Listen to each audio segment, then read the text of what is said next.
Have you ever, even briefly, looked back on your life the way you watch a river pass? Without leaning forward to seize it, without stepping in to stop it, without demanding that it explain itself. Only watching. Calmly. As if the current were not your enemy and not your possession, but simply the truth of movement. Water becoming distance, distance becoming memory. Most of us do not look like that. We look back with hunger or grief, with pride or shame. We look back to reclaim what has vanished, to punish ourselves for what we did not do, to re-enter moments that will never open their doors again. We look back as if the past were a house we could return to and renovate, when in fact it is a season that has already moved on, leaving behind only its fragrance and its lessons. We arrive in this world with nothing we can truly carry. We leave it the same way. Between arrival and departure, life is not a vault for ownership, but an inn along the road. A place where each soul pauses, warms its hands by the fire, and continues onward through the turning of days and the mystery of beginnings and endings. And yet, we live as if we are owners of people, of outcomes, of time, of certainty. We hold tight to what cannot remain. We cling to love as if love were a contract rather than a living thing. We cling to youth as if youth were a right rather than a season. We cling to recognition as if praise could keep the heart safe. We cling to plans as if the future were obligated to follow them. We cling to old sorrows, outdated regrets, and familiar resentments, because they have become a kind of identity. Even pain, after a while, becomes a home. We do not always want healing. Sometimes we want confirmation that we were wronged, that we were worthy, that we mattered. But the mind that clings becomes crowded. A crowded mind cannot rest. It is always rearranging, always defending, always reaching. And when the mind cannot rest, the heart becomes tired in a way sleep cannot fix. We pack our days so full of worry that there is no room left for a single quiet breath. We rehearse disasters that have not happened. We retell stories that have already ended. We argue with yesterday and negotiate with tomorrow. And the present, this simple, ordinary, miraculous present, passes unnoticed like a cup of water left untouched beside us. One day, perhaps in a moment of exhaustion, we finally ask, what am I carrying and why? Once, I met an elderly man sitting on a stone bench in a temple courtyard. The air smelled faintly of incense and wet earth. His eyes rested on a still lake, as if the lake were not scenery, but a mirror. I asked him, "What are you thinking about so deeply?" He smiled, and his smile was the kind that comes from having stopped fighting. "I'm looking back on my life," he said, "and I realize the things that exhausted me most were not my circumstances, but my stubbornness. Life is like an ox cart. The more you pile onto it, the heavier the wheels become, the deeper they sink into the road." His words were simple, but they carried the weight of years. I fell silent because I recognized myself in his image. How many burdens had I dragged around, not because they were necessary, but because I insisted? How often had I confused heaviness with virtue? How often had I thought that carrying more meant loving more, caring more, proving more? We carry grudges because we think they protect us. We carry regret because we think it makes us responsible. We carry self-judgment because we think it keeps us from repeating mistakes.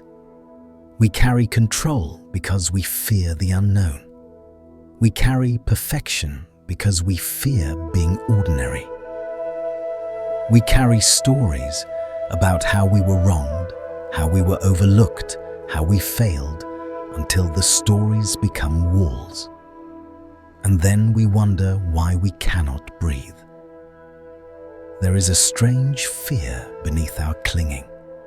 The fear that if we set something down, we will become empty. We imagine emptiness as a kind of death. But emptiness is not death. Emptiness is space. Emptiness is possibility. Emptiness is the room a window needs in order to let light in. A cup is useful because it is empty. A room is livable because there is space to move. A mind is peaceful because it is not packed to the ceiling with noise. Emptiness is not loss. It is the beginning of room. Room for the soul to breathe, room for the heart to soften, room for joy to return without needing to fight for a chair. The person who lives at ease is not the one who never meets storms, but the one who knows what is worth carrying. The wise do not become weightless by denying life. They become lighter by learning to distinguish what is essential from what is habitual, what is meaningful from what is merely familiar. Close your eyes for a moment and imagine that you are standing beneath a tree at the edge of autumn. Each sadness is a leaf. Each resentment, each regret, each old fear, each is a leaf that has clung long enough. Now, you are not ripping the leaves off. You are not shouting at the tree. You are simply letting the season do what it must. The leaves fall gently, naturally, without regret. A falling leaf is not tragedy. It is renewal. It is the tree refusing to carry what it no longer needs. And so are you. You can grow lighter. You can live again. Yet it is not only attachment that burdens us. It is resistance. Some rainy afternoons do not fall outside. They fall inside the heart. Some grief has no name, yet it endures, persistent as night are pressed against the glass of the soul. Who has not suffered? We lose people. We lose dreams. We lose versions of ourselves we thought would last. We are betrayed. We are disappointed. We are frightened by change. We are humbled by how little control we truly have. But what truly wears us down is not only suffering itself, but the way we fight it, deny it, resist it, run from it, demand that it leave immediately. We treat pain as an intruder, when pain is sometimes simply a messenger. Not always welcome, but not always meaningless. An old teaching tells of a person struck by 2 arrows. The first arrow is the pain of circumstance. The second arrow is the mind's reaction: anger, blame, fear, despair. With only 1 arrow, pain comes and passes. But without understanding, we shoot ourselves a second arrow, over and over, until we cannot tell which wound is life and which wound is our own struggle against life. Many people believe suffering is proof that something has gone wrong. But suffering is often proof that something has changed. And change is not always an enemy.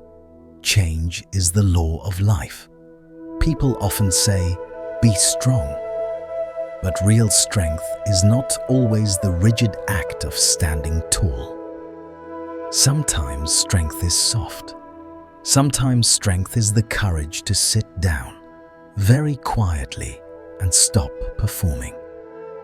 When the heart is hurting, it needs permission, not to fix everything immediately, not to analyze or justify or force solutions, but simply to breathe, to feel, to allow the wound to have air and sky. I once met a young woman at a short meditation retreat in the countryside. Her eyes looked as though they had not known rest. Her hands clenched divorce papers whose ink still seemed fresh. For 7 days, she barely spoke. She sat and breathed and wrote in her journal with handwriting that seemed to tremble. On the final day, she smiled, just slightly, and said, "I realized I don't have to understand everything right away. Sometimes sitting still is the bravest act." That sentence stayed with me because it reveals a hidden truth. The heart does not heal only through answers. It heals through presence. Suffering arrives like an unexpected guest. We cannot chase it away, and we cannot celebrate it. But we can learn to invite it to sit down and share a quiet cup of tea. Not because we enjoy its company, but because refusing to meet it only gives it more power. When we sit in mindfulness, suffering no longer controls us. We do not avoid it, but we also do not have to drown in it. We watch it like a cloud drifting across the sky.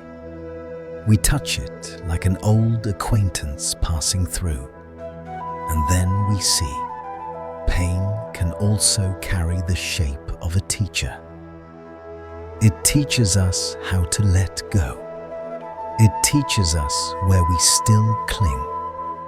It teaches us how to love life more fully, not by avoiding loss, but by understanding it. Place a hand on your chest. Close your eyes. Breathe in and acknowledge, "I am sad." Breathe out and whisper, "Sad, but I am still here." Repeat this 3 times. Don't rush. Listen carefully. Sometimes the heart becomes lighter, not because the pain is gone, but because it is finally allowed to be seen without judgment. In this life of entanglements, there are things we cling to that only hurt us more, like gripping a burning coal. The tighter we hold it, the more we burn. Yet strangely, opening the hand is the hardest thing, because we think that holding on is strength. We think release is surrender. We fear that if we let go, the past will win, or the other person will get away with it, or our love will be proven foolish. But letting go is not surrender to injustice. It is surrender to reality. It is refusing to keep stabbing your own heart with the knife someone else left behind. I once saw a middle-aged man who had suffered for years after his wife betrayed him, still holding the pain as if it were a sacred relic.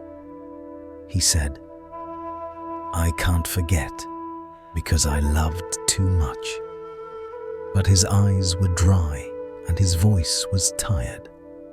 I asked him gently, "If she no longer remembers you, why keep a pain that only you are feeding?"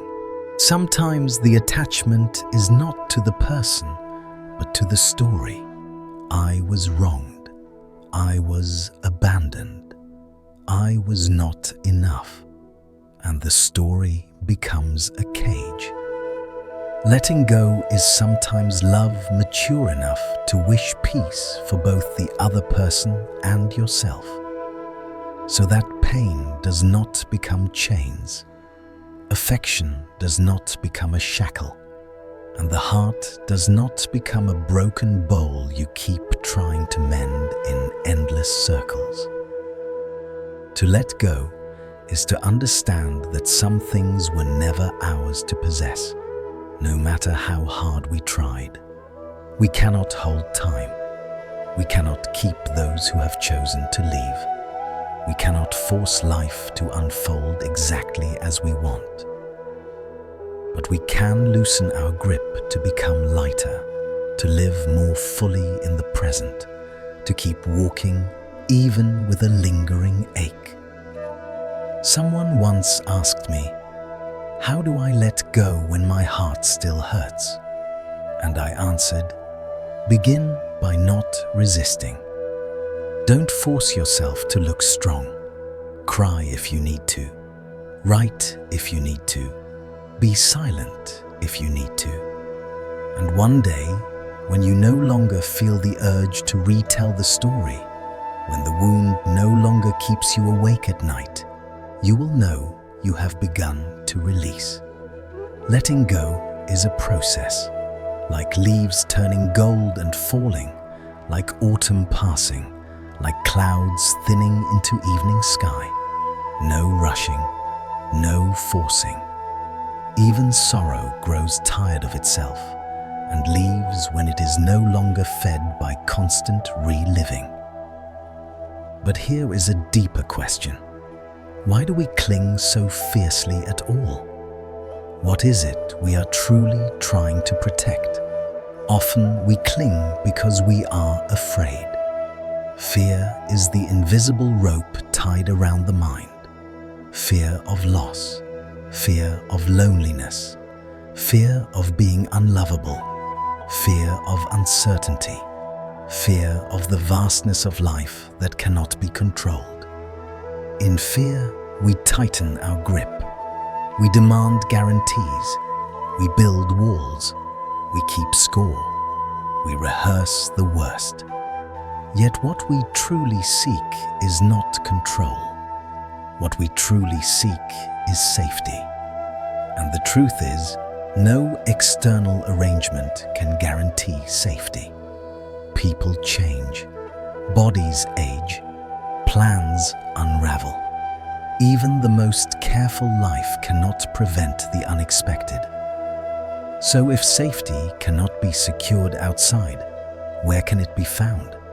There is a refuge always available, near, unchanged and unwavering, the inner place where awareness lives.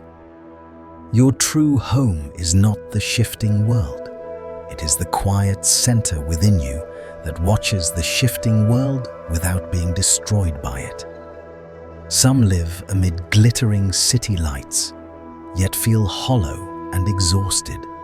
Others live quietly among fields and still shine with laughter. Because joy is not where you live, but how you live with yourself. The world can offer pleasures, but only the heart can offer peace. At a retreat, I met a young practitioner who had survived a severe family crisis. Each night, he sat in meditation for a long time, eyes red with tears. I asked what had kept him alive until now. He said, "Because I discovered that within me, there is a place untouched by the storm. If I am quiet enough, I can reach it and I can keep living." That is an ancient truth spoken in many languages across centuries. In every person there is an island. Return and take refuge there. That island is not a fantasy. It is mindfulness, the awakened heart. When you pause, breathe, and look deeply, you may realize the storm outside may be huge, but it cannot touch the sky within if you have returned to it. From there, you no longer run. You simply sit, you breathe, you soften your face, and sometimes you smile. Not because life is perfect, but because you have found the part of you that is still whole. There is no road that leads to peace, because peace is the road. Sit upright. Let the eyes close softly. Feel the breath arrive like a gentle visitor. With each inhale, say inwardly, "I have arrived." With each exhale, "I am home."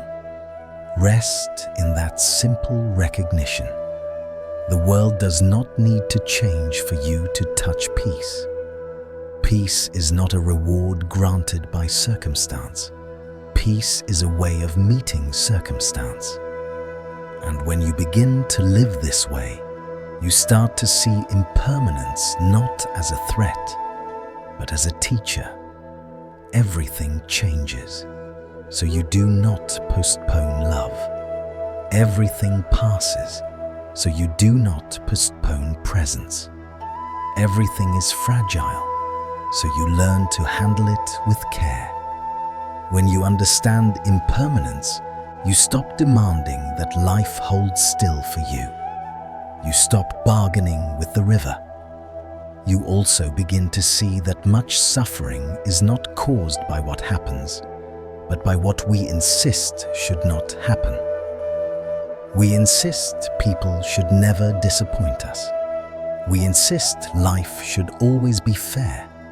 We insist our effort should guarantee outcomes.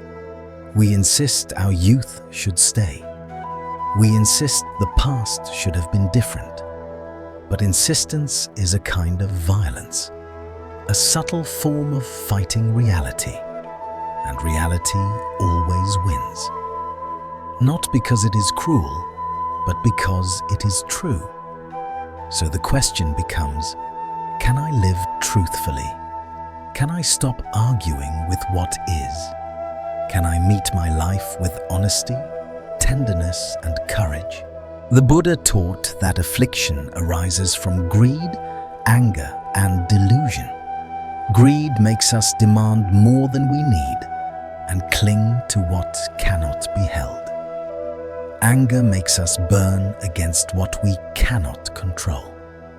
Delusion clouds our vision, so we mistake the temporary for the permanent, the changing for the fixed, the self for a solid thing rather than a flowing process. But these afflictions are not moral failures. They are habits of the mind, habits we can understand and soften. How do we begin? First, return to the breath. When you truly listen to each inhale and exhale, you return to the present, the only place where life is real. A full breath is a moment not spent wandering in regret or fear. It is a bridge back to clarity. Next, look deeply into the knots of your heart. Do not avoid them and do not battle them.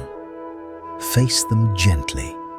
Ask, what am I protecting? What am I afraid of? What am I refusing to feel? When you understand your afflictions, you stop treating them as enemies and start treating them as messages. Afflictions are often only passing thoughts, born from longing, from wounds, from old conditioning. When you see this, the thought loses authority. It becomes like a sound passing through the room, not a command you must obey. You greet it, you nod, you let it move on. Live like water. Water meets obstacles, but it does not stop to quarrel with them. It does not carry grudges against stones. It flows around them through narrow places, quietly overcoming without strain, until it reaches the open sea. The one who lives like water knows release, not clinging, not insisting on always being right, living with generosity and spaciousness. No one can truly wound a heart that is already willing to put down its rigid attachments. That heart may still feel pain, but it does not add the second arrow of hatred and self-attack. And slowly, a quiet lightness appears. Not the shallow lightness of ignoring reality, but the deep lightness of no longer being crushed by it. You still care, you still love, you still grieve, but you are no longer imprisoned by your own clenching. Each morning, remind yourself, life is brief and fragile. Sorrow and joy pass like dawn mist under the rising sun. The body changes, people change, circumstances change, and yet, within all this changing, there is a way to live without being dragged across the ground by every turn of the road. Keep your heart light as a breeze, clear as morning, open as the sky. One day, perhaps quietly, you will notice a small shift. The river of your life will still be moving, but you will no longer stand on the bank shouting demands at the water. You will no longer try to hold the current in your hands. You will watch it with a calm gaze, and in that calmness, something within you will unclench. You will understand that letting go is not a dramatic act. It is not a single moment of victory. It is a daily practice of returning to breath, returning to presence, returning to what is simple and true. It is the humble choice to place down what was never meant to be, carried forever. And when you finally loosen your grip, you will not fall into emptiness. You will fall into spaciousness. You will discover that what remains after release is not nothing. It is life itself, vivid, tender, impermanent, and precious. The storm will still visit. Loss will still arrive. Change will still turn the seasons. But you will have learned where your true home is, in the quiet sky within, the place untouched by weather. And from that place, you will live more gently. You will love without chaining. You will grieve without drowning. You will smile without needing a reason. And you will see, perhaps with surprise, that peace was never far away. It was always here, waiting inside your own heart, patiently, like an open door for you to return.